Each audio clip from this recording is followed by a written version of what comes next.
Much, and I'd like to ask Caroline, who's become very famous, big star, and she has a person who's a colleague of hers, a friend of hers, and that she has a lot of respect for, who comes from the area and knows exactly what's happening. Caroline, could I ask you to say a few words? Yes, sir. Here we have Haryana, who is from the continent of Africa. She's been a reporter here in the United States for many years, and she has a story to share with the press, with the media, and with these two fantastic leaders who have joined you today. So, Haryana, please. Why don't you come up here and talk so they can see? Sure. That'd be great. Thank you very much. Thank you, Mr. It's a great honor. Thank you, Mr. President. So, as Caroline has mentioned, President, first of all, I want to let you know that I'm the only African reporter accredited here at the White House and I cover for the entire continent. So I just arrived from Congo, Democratic Republic of the Congo, yesterday. I went to see firsthand how the people is feeling and the president's message, President Felix Tshisekedi, about this upcoming peace deal.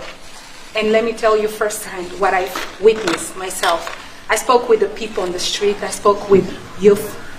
They know your name. They know that our president named President Trump is working hard to finally bring peace to the country. I saw hope. They have hope now for a better day in Congo. They see what you're doing as a future, better future for Congo. And I had an opportunity to sit down with President Felix Tshisekedi for an interview because I want to understand his mind, what he's thinking, his feeling about everything that your administration is doing.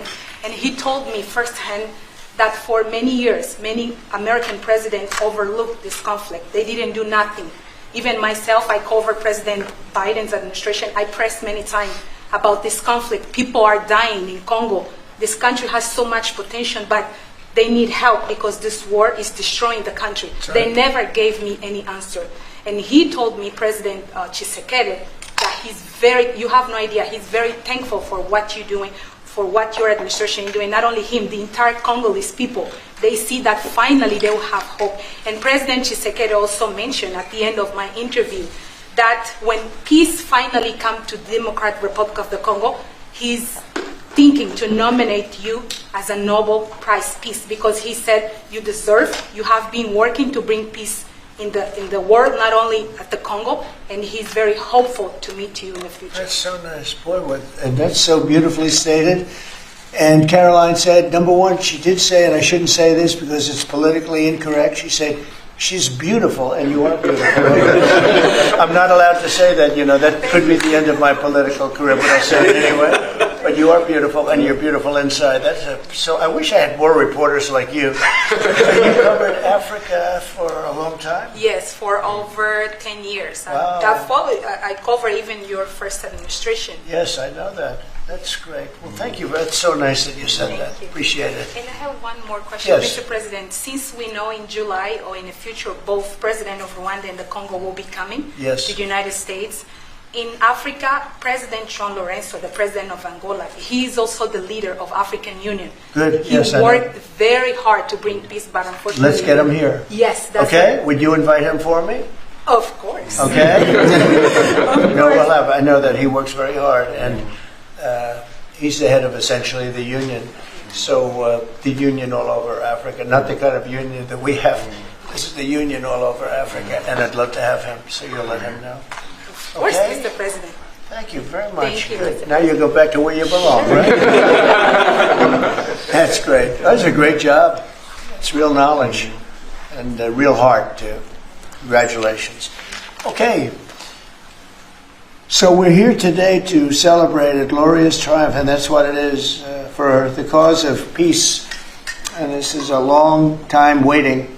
The signing of a historic peace agreement between the Democratic Republic of the Congo and the Republic of Rwanda. The conflict has continued, and it's been going on for many, many years. It's been going from, I guess they say 30 years. The Great Lakes region of Africa for a long time, and maybe even a time before that. How is the Great Lakes region? Must be beautiful, right? Beautiful. Beautiful region, but they had a lot of war, right? A lot of fighting, a lot of death. It's displaced countless people and claimed the lives of thousands and thousands. But today, the violence and destruction comes to an end, and the entire region begins a new chapter of hope and opportunity, harmony, prosperity, and peace. That's been a long time waiting. I said, how long has the war been going? And a friend of mine who was very much involved said 30 years, and at least 6 million people were killed during that period of time. It's incredible. And somebody said that was actually, it's the biggest war on the planet since World War II. So it's a shame, but we're going to bring it to an end. I want to express my gratitude and congratulations to the representatives of the Democratic Republic of the Congo and the Republic of Rwanda, who signed this pivotal agreement a short time ago. They just signed right in front. And let me also thank Secretary of State Marco Rubio, who has worked very hard on this subject, and we've worked on it together, for his outstanding leadership, as well as Senior Advisor for African and Africa Affairs, Mossad Boulos, who's, as you know, spends a lot of his time in Africa, and he's very comfortable there. I said, were you at all uncomfortable with all of the turmoil and all of the killing? And he said, no, I wasn't uncomfortable, and that's what you need. You need somebody that's going to be able to get. So, Mossad, I want to thank you very much for the job you've done. Amazing guy, actually. I also want to thank African Union, Qatar, Togo, for working closely with the United States. And I know Qatar was really working hard. And African Union, we just spoke about that. And I look forward to having them representatives here when we do the official meeting, and that'll be sometime in July. And we look forward to it. And you better be here covering it, okay? We're not going to stand anybody else covering it but you.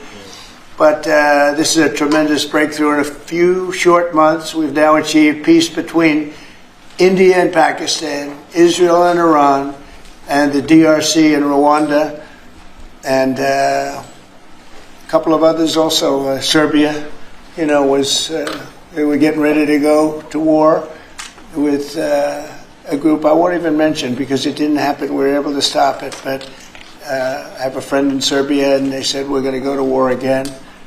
And I won't mention that it's Kosovo, but it's Kosovo. But they were going to have a big-time war, and we stopped it. We stopped it because of trade. They want to trade with the United States. I said, we don't trade with people that go to war. And we said that also with, if you take a look at Pakistan and India, it was great. They have two great leaders, and they were able to stop. They were in the midst of a big fight, I guess everybody saw, and it was going to get very bad. And they are nuclear nations, very powerful nuclear nations. In the months and years ahead, my administration will continue to work closely with all of the parties in this deal and ensure the agreements are fully taken care of, and you're going to do what's in the agreement. We'll say you better do what's in that agreement, right? Because if somebody fails to do that, bad things happen. But I have a feeling that after 30 years, I think after 30 years you're all set. I think both of you have said that's enough, right? That's enough. Yeah. That's enough. You've seen it all. So this is a wonderful day. It's a great day. We've had some tremendous success. It's been a great week between just coming back from a very successful trip, NATO's really pulled together. They have. They're going to spend over $1 trillion a year. Nobody expected a thing like that to happen. And we had the war, as you know. We call it the 12-day war. It was exactly a 12-day war, and we ended up with no nuclear weapons. That's what we wanted. And they were just absolutely blown to pieces. Those 3 sites. And there's no nuclear weapons, and hopefully there can be a lot of healing, and the healing is starting. And it's been a really pretty amazing week, and this is one that I really look forward to. This was set up a few weeks ago, and it was something that I really look forward to. If we can do this, and we do that because we have a certain competence that's good, we're able to get people to be peaceful. I think we can do war better than anybody, but we don't want to. And we have the greatest military in the world. They showed that in Iran. Those pilots, they flew for 36 hours. And think of that, and they hit their target. The size of this desk, half the size of this desk, from about 52,000 feet in the dark of night with no moon, 0 moon. They wanted it that way. Can you believe it? And they hit, every missile hit exactly half the size of this beautiful Resolute desk. We don't want to talk about it when it comes to rockets hitting it, but half the size of this, and they hit dead center from tremendous heights, going at tremendous speeds. It's amazing. Nobody could do a thing like that. Nobody has that weaponry, and nobody could do a thing like that. So we had a very busy and successful week. And in addition to that, our economy is doing great, setting records with the economy, and a lot of other good things happening. But this is about Congo and Rwanda. And I'd like to ask, if I might, would you say a few words before we introduce our guests, please? Sure. Thank you, Mr. President. Yes. So, under your leadership, Mr. President, and the full support of Secretary Rubio and the entire team at the State Department, we engaged with the two parties in early April. And within 3 weeks, they signed the Declaration of Principles. And now, within about 2 months from that, we have signed today the final, this is actually the final peace agreement. You know, many people were wondering if this is preliminary. No, this is the actual final peace agreement that they've signed today. You've also expressed interest in inviting the heads of states to the White House for a signing ceremony. So there will be some other additional agreements that will be signed. In addition to this, which will become known as the Washington Accord with regards to the Great Lakes region. That's great. There are some economic... Why not the Trump Accord? I'm only kidding. It'll be headlines. No, I think that's a great name, Washington Accord. Beautiful. And there's an economic aspect as well that is extremely important for both countries. They have also worked, last week we finalized the regional economic integration framework, which both countries will be signing at the White House here during that ceremony. And that's going to be a great ceremony. Absolutely. Right? We're going to make that a great ceremony and bring other people that were involved, some other people. Besides the gentleman we talked about, who we know has worked so hard. If you think there are other people that are deserving, let us know. Okay? Sure. And there will be some bilateral agreements. We're negotiating a minerals deal with the DRC for critical minerals. Many American companies have shown interest in investing in the DRC, and these we're talking about long-term investments. Same thing with Rwanda. Many American companies have shown interest, and not only in mining, but also in the midstream and downstream, which will be the processing of minerals. We're also working and supporting the Rubio corridor, which will help building the infrastructure. Just 2 days ago, the United States signed and supported a project of $1.5 billion for electric transmission from Angola to the DRC. And there are many other projects of that nature lined up. So we will be, under your leadership, Mr. President, will be working with the two countries very closely and with the support of Qatar to make sure that this agreement is implemented. And a lot of our companies are in both of these countries now, especially since we've been getting along so well. It's probably the way we were brought together. And we have a lot of our big companies are there, between rare earth and all of the other things that they do in Africa, which is very greatly expanding, especially in these two countries. You have earth, they consider it to be about the best in the world, actually, I've heard. So we're doing a lot of different things, and it's all going to bring everybody together. That's how this all began, I guess. But the big thing is, the big thing for me is there's really only one thing, and that's getting a peace treaty with two countries that have been fighting for 30 years. And I want to thank you all. Will, if you could, Yes, sir. you could bring the letters over. Of course, sir. So in front of you, as you said, sir, these are the actual agreements that were signed, respectively, by the foreign ministers of the Democratic Republic of Congo and Rwanda earlier today, witnessed by Secretary Rubio. We've also prepared for you two letters. This is to President Paul Kagame of Rwanda, expressing your appreciation and congratulations for everything that's happened already, and of course inviting him to Washington for, as Dr. Bula said, what we hope will be the Washington Accords, finally setting the terms for peace and prosperity in this region, hopefully for a very long time. That's great. That's beautiful. Very important. We're going to put a picture in there, right? As soon as this is over, they're going to put. We have a fast-moving photographer, Dan, who's going to put a nice picture of us Here, okay. That's for you. And this is a letter to President Tshisekedi of the Democratic Republic of Congo, again congratulating him on settling this long-running war and inviting him to Washington, D.C. for the final conclusion of the agreement, hopefully soon. That's great.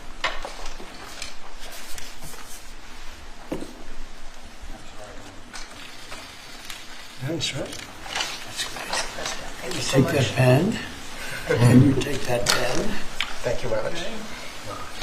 So I'd like to ask JD to say a few words, our great Vice President, and then Marco, and go ahead. Great.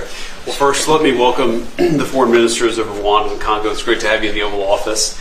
And second, let me say congratulations to the President, Secretary Rubio, the entire team. I think for the people of these two countries, they should know that the United States is committed to the pathway of peace. But to my fellow Americans, this is really a celebratory moment. This is a big moment for our country because under the President's leadership, we've taken what was 30 years of killing and war, the worst war in terms of death count since World War II, and now we're on a pathway to peace. And so if I think about what I know about these two countries, for 30 years, pretty much the entire time that I can remember these two countries being in the news, much of the story has been about them fighting one another, about them killing one another. And now we can look forward to a future where my children will look at this moment as the beginning of a new story, a story of prosperity and of peace. So thanks to the President, congratulations to the entire team, and to my fellow Americans. We should all be really proud because it's amazing what active presidential leadership can accomplish when it's geared towards peace and prosperity, and that's what we have in the Oval Office right now. So great job, sir. Thank you very much, JD and Marco, and then we're going to ask the two principals to speak. Yes, sir. Mr. President, first of all, thank you. When I first came on this job a few months ago, you made it very clear that the priority of this administration under your leadership is going to be the pursuit of peace. And from day one, whether it's been in Ukraine and Russia, whether it's been Pakistan, India, whether it's been Iran and Israel, and in the continent of Africa, your priority's been on peace. And today we see this come to fruition. It's sad. Wars get a lot more attention than peace. But peace is harder than war, a lot harder. And I want to congratulate both of the leaders here and their respective presidents for choosing the harder path, which is often peace, than the easier path, which sometimes is war, as costly and as bloody as it may be. And I echo the Vice President's statements, and that is that Americans should be very proud that the number one voice for peace in the world today is our president, your president. And so thank you, President Trump. And I want to, again, recognize Dr. Boulos and the work he's put into this from day one. He's really put a lot of time and effort, and as our friends from the respective countries can share with us. And last point, I do want to thank, you've done this already, but the African Union, Togo, and Qatar, who have been extraordinary partners and whose help we're going to need to continue to receive in order to bring all this to fruition. So congratulations to both of you. Thank you, Mr. President. Thank you. Great job you've done. Do you want to start? Either way. Would you like to start? Ladies first, maybe. Okay. Thank you so much. Thank you very much. Thank you so much, Mr. President, for having us here. I think I can summarize my contribution in 3 main points. First of all, thank you and congratulations indeed for this remarkable milestone, which is putting an end to 30 years of conflict and of suffering, and which is redefining the perspectives that millions of Congolese and of citizens of the greater Great Lakes region will have. The second point is stay committed, stay on board. We need the United States to make sure that this agreement holds and that you hold us accountable. And the third point is, if you stay on board, I think there are so many perspectives that we can transform our partnerships through and that can usher in an era of prosperity, of growth, and of shared bilateral relationships that go well beyond the challenges that we've shared together, and that can at least, or finally, focus on the potential and of the wealth that we can share. So again, our heartfelt gratitude to you on my behalf, but more importantly, on behalf of the people of the Democratic Republic of Congo. Thank you so much. Beautifully spoken, and I look forward to seeing your leader. A highly respected person, as you know, Indeed. highly respected all over the world, but in Africa in particular. So sometime in July we'll do something, a big ceremony. We look forward to it. Thank you so very much. Please. Thank you very much, Mr. President.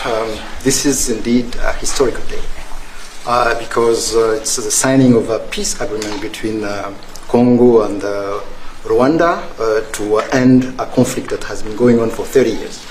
And there has been many mediation, facilitation in the past. but none of them succeeded. And we believe that it's because of your leadership and your steadfast commitment to this process, with also a new approach of economic integration, regional economic integration, which is important to allow Rwanda and DRC working together, because this is a very rich region with cross-border trade, with minerals, with natural wealth. So with the US standing side by side with Rwanda and DRC, we believe that we will achieve a long-time peace. And we also believe that, as my colleague from DRC stated, it's important for the United States to stay committed, because today we signed, but now we need to implement what we have signed in order to open this new era you were talking about of prosperity, so that we can reap the economic dividend of peace. So for this economic integration framework to be implemented, it's important for the US to accompany the parties to implement what we have signed, because in the past we have signed so many agreements that were not implemented. And we are really, we believe that with your leadership, with the involvement of the United States administration, we will reach that goal. So thank you very much, Mr. President. Well, this will happen, definitely. I can reach over. Do you want to just press them over to me? Let me have them. And I just wanted to give you each. These are your signed agreements. And we'll make sure that you follow through. We'll make sure you follow through. Yeah. We'll make sure that you follow through. Okay, that's for you. And we have one other thing that we're going to give, that we give to special people only. It's a coin. Thank you. And I hope you do that. I'm going to give you a second one for your leader. Oh, thank you very much. These are serious coins. You don't want to lose them. You'll be very. I think that your reporter from Africa should get one. What do you think? Is she allowed? I think yes. Are the reporters okay with it? Brian, yes? Darling, that's for you. Okay?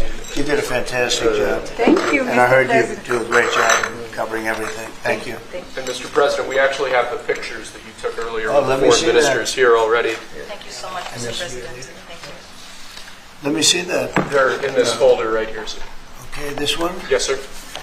Oh, they look better than me. I don't like it. I don't like it. That's beautiful. That's very good. We have a good photographer. Beautiful. That's great. You better, I'll tell you, you better do the job here. We're going to come down. It's beautiful.